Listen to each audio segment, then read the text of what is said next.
Hello, I'm Bernice German, the Math Whisperer. This is where math makes sense. Welcome to Multiplication of Fractions, Part 2.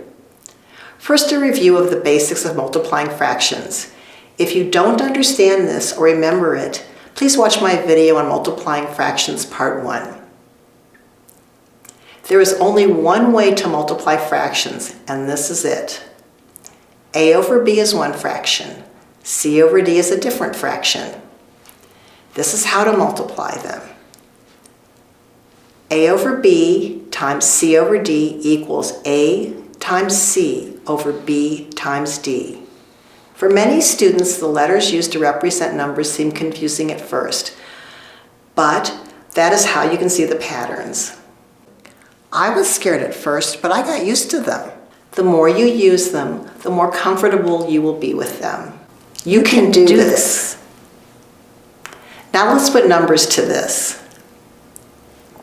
3/10 times 1/6 equals 3 times 1 over 10 times 6.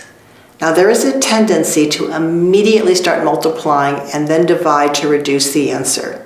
That's how I was taught in elementary and middle schools. There's actually an easier way, and that way will get you through high school and college. And it's easier.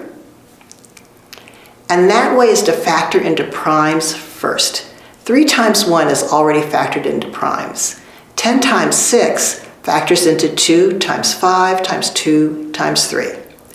Then we look for ones in the form of x over x.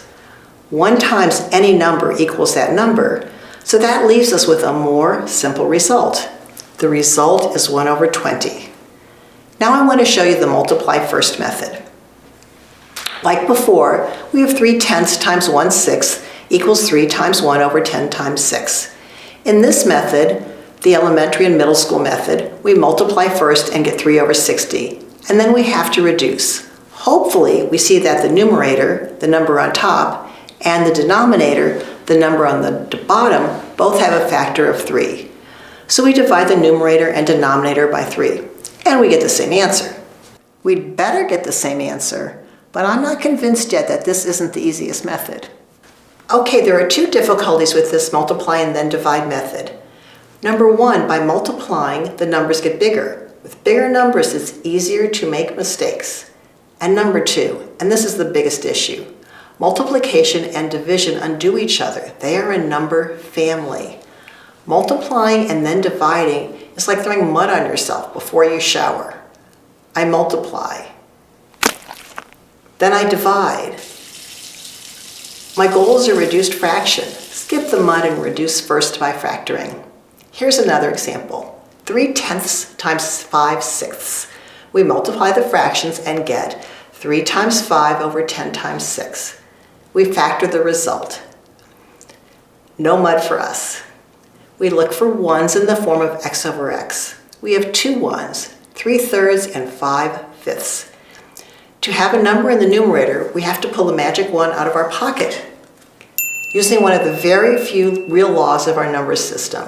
1 times any number equals that number. Now another example.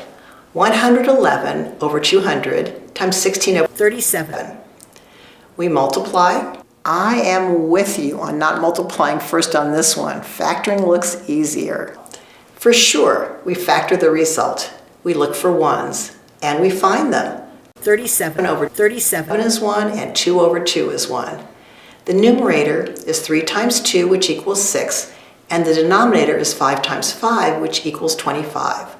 The result equals 6 over 25, and it is reduced as far as it can be. This is the very best way to multiply fractions. It's how Einstein did it, and how I hope you will. And there you have it, my very brilliant math student.